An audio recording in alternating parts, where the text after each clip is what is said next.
I, 33M, overheard my girlfriend, 28F, making fun of me pretty brutally to her best friend, 27M. When I say brutally, I mean brutally. My girlfriend, Jenna, and I have been together for 2 years, a little over. I'm a veterinarian and we met at my office. She had just moved to the city and brought her dog in for an ear infection. We started talking and what should have been a 15-minute appointment turned into an hour-long talking session. I've never been so smitten with a woman before. Before Jenna, I lived the bachelor lifestyle. I was beginning to think I'd just stay single forever, even though that lifestyle of nothing but casual flings was growing really old and empty. Jenna is a charismatic woman with a lot of friends. Her best friend is a guy, Dylan, she knew in her old town. I trust Jenna, but I'd be bold-faced lying if I said that her relationship with him doesn't bother me at all. I don't get angry with her or fight about it. She's reassured me that they've been friends their whole lives and have never had any sexual relationship. I'm secure and I'm not insane, so I accept that they are friends and have tried to buddy up with him as well. He has visited the city 3 times. He's a cool guy, however, he does not seem to like me much. Jenna says he's just protective. It comes off a whole lot more like jealousy than protectiveness, in my opinion. Jenna just finished up grad school this spring, but she's had a really tough time finding a job. We have lived together for a year and I've been understanding that she can't help pay rent, etc. Right now, I'm very financially secure, so it isn't an issue. However, I am careful to not become a reason for her to not get a job and have her own financial independence. I just think it's important for everyone to have this sort of independence. So, without being pushy, I've let her know that she does need to start paying half of the expenses once she secures a job. Anyway, she texted me at work on Monday to tell me she got a job. It's a job she really wanted and had to go through some pretty grueling interviews to get. I was so happy and proud of her that I decided to leave the rest of the day at the office up to my staff and took off early without telling Jenna. I bought her favorite booze, grabbed a bunch of Chinese takeout, her favorite, and bought her flowers. I had bought her a nice necklace that she'd seen at a store a couple of weeks ago. Nothing super extravagant, but it has a shark on it and that woman is just obsessed with anything to do with sharks. I'd hidden it in the basement and figured I'd give it to her soon. Totally surprise her with tea once she'd forgotten about even seeing it in the store. I got home and came in the side entrance to the basement so I could grab the necklace and then surprise her. When I came up the basement steps and opened the door, I could hear her talking on the phone. Normally I wouldn't stop and listen, but I heard her laughing uncontrollably, like belly laughing. It was pretty cute, so I figured I'd wait for her to get off the phone before I surprised her. She was talking to Dylan. Nothing new there. They talk at least once a week. Then I heard what they were laughing about. It took me a few dull minutes to realize that she was laughing about our sex life. She said something about how no, he can't even compare to XBF. XBF had at least 3 inches on him. I feel bad every time I eat a baby carrot around him because it must be traumatic to see me chomping down on something the same size as him. It would almost be cute if it didn't suck so much. His body is amazing as long as he keeps his boxers on. Lots of laughter. So look, I don't really give a crap what people on Reddit think about the size of my member. But I do think it's important to say that what she was making fun of wasn't even true, which in my opinion makes it even more hurtful. I mean, I don't know about the XBF. Maybe he was a horse, but I'm very average. Just good old-fashioned average. Not going to upsell myself here. It's nothing to write home about. But it's also not laughable. I've never felt self-conscious. It is what it is. To hear her ripping me apart to this guy that she knows I have some concern about was just beyond hurtful. Hurtful doesn't cover it. She also made fun of me for being gorgeous but not super smart. I'm actually highly educated. This isn't even remotely a concern of mine. I know I'm smart. Gorgeous and super smart with an average-sized penis. Thanks very much. I left after that. Did I throw the flowers out of my car window? Yes. Did I cry in a parking lot? Yes. I think she may have heard the basement door close. Maybe she even saw my car driving away, because she started texting me pretty quickly after I left, asking when I was coming home. That was Monday and I haven't brought it up. I don't know how. I think I'm still processing everything. It's horribly embarrassing and hurtful. But damn, I love this girl. Not saying I'm going to forgive her necessarily. I just want to stress how hard this whole thing is for me. I know I need to bring it up to her. But how? Any suggestions on how to start this conversation with her? I'm extremely hurt and I don't know if I can forgive her for this. TL, doctor, my girlfriend made fun of me with her male friend. About our sex life / my penis. Pretty hurtful stuff. I feel like a puppy that just got kicked in the face. Joking aside, I'm devastated. I was planning to propose in the next few months. Now I don't see how I can even forgive her and stay with her. Advice? Edit. Wow. Hey, thanks everyone. I just wanted to add that I definitely will be breaking up with Jenna. I grabbed a beer with 3 of my friends tonight and told them. Their sentiments match the majority of yours. Dump her and do it quick. I called my mom and told her about it. Yes, I told her everything. Embarrassing as it was, we are pretty close and I wanted to tell her the whole story, and I've never heard her so angry about anything. She knew I'd bought a ring for Jenna. I will post an update after I do it. Probably tomorrow, though it may take me a couple of days to post about it. I'm going to be pretty wrecked emotionally. Thanks again for all the comments/messages of support and encouragement. I really didn't expect everyone to be rooting for me like this. Update, I, 33M, overheard my girlfriend, 28F, making fun of me pretty brutally to her best friend, 27M. When I say brutally, I mean brutally. Well, supportive Reddit strangers, I stayed strong and broke up with Jenna Thursday evening. This has honestly been the most dramatic couple of days of my entire life. I am exhausted. Things got pretty ugly on her part. Sorry that this is so long. A lot happened. At the suggestion of my friends, mother, brother, and many of you, I talked to her in a private but still public place. The thought behind it was that someone who can be so cruel and reveal herself as a liar is potentially capable of trying to turn things around on me and say that she left me because I hurt her or some other nonsense. I'd like to think she wouldn't do something like that, but who knows, especially after everything that has happened. Better safe than sorry. I thought about just boxing up her stuff and breaking things off with no explanation. But it has been over 2 years together. I decided the best thing to do is to confront her calmly and then hear her out. If she had an explanation, I wanted to hear it, even if it didn't change my decision to break up with her. So I took her to a wine bar in downtown that has those little individual booths with half curtains. She's been sugary sweet since Monday, which tells me she either A, felt guilty about what a jerk she was, B, thought I might have hurt her, or C, she just knew I'd been acting distant and was totally clueless as to why. So she dressed up really nice and, despite everything that has happened, I can admit that she looked stunning. She was also very affectionate and kept making a lot of sexy comments about all the things she wanted to do to me later. Normally, my precious little baby carrot would have been thrilled by this, but given the circumstances, it was difficult to hear and act normal. I had rehearsed what I was going to say to her over and over, so as soon as we sat down and got our wine, I started. I can't remember word for word. My adrenaline was kicked in pretty high gear, so it feels fuzzy. I basically started by saying how much I've loved her, how she's the only woman that I've ever felt connected to so profoundly that I opened myself up to her completely and trusted her. I told her that she's the only woman I've ever thought about marrying, that I've gone ring shopping for. I left out the part about how I already bought a ring, and that I've actually imagined having children within the next few years. She kept interrupting me to say or to tell me how much she loves me, too. Then I looked her in the eye and asked her point blank why, if she loved me so much, she horrendously made fun of me to Dylan. I have to say, the look on her face was a bit satisfying.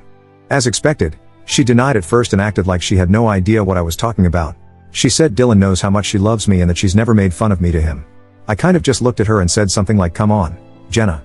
But she still denied even after I told her that I'd come home early on Monday and had hurt her. It was pretty frustrating, but I kept my cool. I just told her that she and I both know she's lying and that the things she said were unforgivable and that I couldn't wrap my mind around why she would say things like that to anyone, let alone Dylan, especially because she was lying just to be able to rag on me. Still denied and acted like I was crazy. She said she loves me so much, that she's not dissatisfied with our sex life and would never say she was or complain about my size, and that she knows how smart and sweet I am. That's why she loves me. If I hadn't heard what she said to Dylan myself, I would have believed her. She deserves an Oscar for that performance. Some commenters asked if I was sure she was talking about me when I overheard her. When she was talking about her ex-BF and his kraken of a dick, she said my name when she was making the comparison. I'm definitely sure that she was talking about me and that she was lying to my face about it. I told her that I would drive us home and she could grab the essentials she needed and her dog. My brother and his girlfriend would be at the house, too. I wanted to make sure there were other people there just to have witnesses that I let her get her stuff and didn't do anything aggressive or destructive. I told her I'd pack the rest of her stuff up and leave it out for her to get whenever she could. She was in total disbelief that I was actually breaking up with her. She pleaded with me, but my mind was slashes made up and I wasn't budging. It was hard not to cry in front of her though when she kept saying how much she wanted to be with me forever and that she had planned to be the mother of my children someday. I own my house, and since Jenna hasn't helped with expenses by paying any rent or utilities, I wasn't too concerned about, putting it bluntly, kicking her out. She kept asking me what she was supposed to do and where was she supposed to sleep. I told her it wasn't really my problem anymore and that she has plenty of friends she can stay with until she gets her own place. Basically all of the furniture and decor is mine. She just has clothes/toiletries/ etc. To get out. All of the redecorating she did to my house was done on my dime. Then came the waterworks. She started crying and saying that she didn't understand how I could do this to her. She said she thought I was a nice guy about 1,000,000 times. I told her I am a nice guy, which is why I didn't just throw her stuff on the front lawn, change the locks, and give her no explanation. Then, I swear to you, this woman dug the knife in even deeper. She said she didn't know why she said those things to Dylan. She finally acknowledged it, and that maybe it's because Dylan brings out the best in her and she's able to laugh about things that would normally make her cry. I guess like my penis? I told her that it's really sad to me if what I heard was her at her best. It was petty and usually I'm above making snide comments, but I told her that she can go back to her hometown and go live with Dylan or her 9-inch dick ex-boyfriend. It was amazing to watch how fast those tears disappeared. Apparently I am an asshole, I don't know how to treat women, I'm a loser, my penis is tiny, I'm going to be alone forever, she never really loved me and I was more like a friend but she didn't want to hurt me so she stayed with me, makes a lot of sense? She would have said no if I'd proposed. Again, I am a loser and an asshole. And in case I didn't get it the first time, she meant it when she said my penis was a baby carrot. Oh, and I will die alone. I told her dying alone is preferred to dying married to a woman who is cruel and doesn't love or respect me. No joke, she started to scream. Not words, just a long, extremely loud scream. It was alarming and then she just booked it out of there after calling me a disgusting pig. After paying the bill and apologizing to the waiter about the drama, I left and Jenna was just standing outside crying. I know what she did was horrible and all the things she said just a few minutes earlier were horrible, but I still didn't like seeing her like that and didn't want to just leave her on the sidewalk. I'm in New England. It's already pretty cold here. So I told her to let me give her a ride back to the house so she could get her stuff but that she needed to leave and go stay somewhere else, as soon as she packed a bag. She agreed and we didn't talk at all in the car. Talk about an awkward ride. My brother and his wife were at the house when we got there. His wife stayed inside while Jenna got some stuff together and my brother waited outside with me. That went by pretty uneventfully and she had a girlfriend come pick her up. I got my key back from her before she left. She texted me throughout the night and the texts ranged from sorry to sad to angry to really angry and back again. I didn't answer any of them and only texted her yesterday morning to tell her that her stuff was on the porch and that she should come pick it up while I'm at work. I didn't hear from her all day until it was almost time for me to go home. Pretty nasty text wishing me about every ill you can wish a person. I didn't answer. Well, I came home to a disaster zone. She smashed everything. I don't know if she had made a spare key at some point that I was unaware of or if she knows how to pick locks, but she got into the house somehow and she destroyed it. She smashed stuff that's irreplaceable. She ripped up the furniture. She clogged 2 sinks and left the water running. She left my refrigerator open and threw food all over the kitchen. It was wrecked. The only considerate thing she did was lock my 2 dogs up in a bedroom. I guess so they didn't cut themselves on glass or eat the food. I have 2 vehicles. One for everyday use and then an SUV for work. I use the SUV for when I make house calls and may have to bring a large or exotic animal into the vehicle to transport it to the clinic. In the middle of all the drama, I'd forgotten I'd given her a key to the SUV in case she ever had an emergency and needed to drive somewhere. I went out to check the car and she trashed the inside of it, too. She dumped flour all over the inside in addition to tomato soup. The stuff is just stuff, I suppose. It's more the fact that she could do something so childish and awful on top of everything else. It blows my mind. Last weekend I took her to a play, went out with her and friends. We played Monopoly one night and made up our own drinking game with it. We hung out and watched Netflix, made love several times. And this weekend my house and vehicle are destroyed and so am I. Amazing how fast things change. Not my finest moment, but I was so pissed off that I got right onto Costco's instant delivery and ordered 25-pound bags of baby carrots and had them shipped to her friend's place, addressed to Jenna. 100 pounds of baby carrots. They deliver within an hour. I got a slew of interesting and insulting texts from her that evening. Yes, it was petty, but the only regret I have about it is that it was a waste of food. Hopefully she donates them or cooks some of them or something.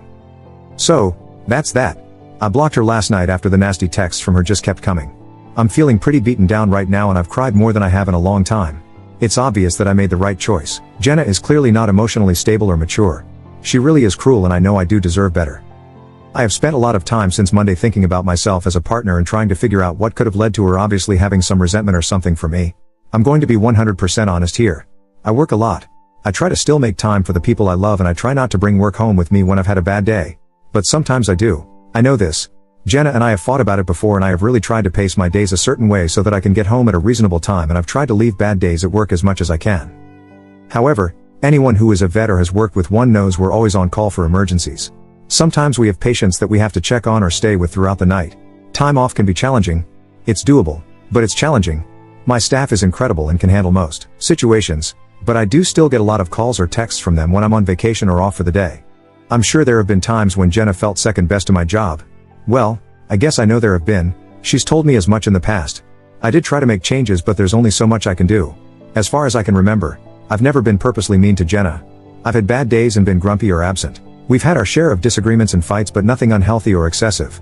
I really thought we had a solid relationship and that we were both happy. I know I was. It's hard to not question myself and wonder if I really am a letdown or if I neglected her to the point that she felt unloved enough to act the way she did. I don't know, but I do know that no matter what, the way she put me down and the way she reacted to breaking up was way out of line. I didn't deserve that and that's on her. So thank you for rooting for me, Reddit. It's been great to read all the nice words and advice. Time for me and my baby carrot to eventually find a woman who appreciates us for what we are. TL, Doctor, I broke up with Jenna Thursday night. Did not go well. She got nasty and ended up destroying my house, car, and me. But I did it. It's over. And I've blocked her from my phone/social media. I also sent her 100 pounds of baby carrots in a moment of angry weakness. Edit. I did file a police report and took pictures, which will hopefully help with recouping some of the money lost through insurance.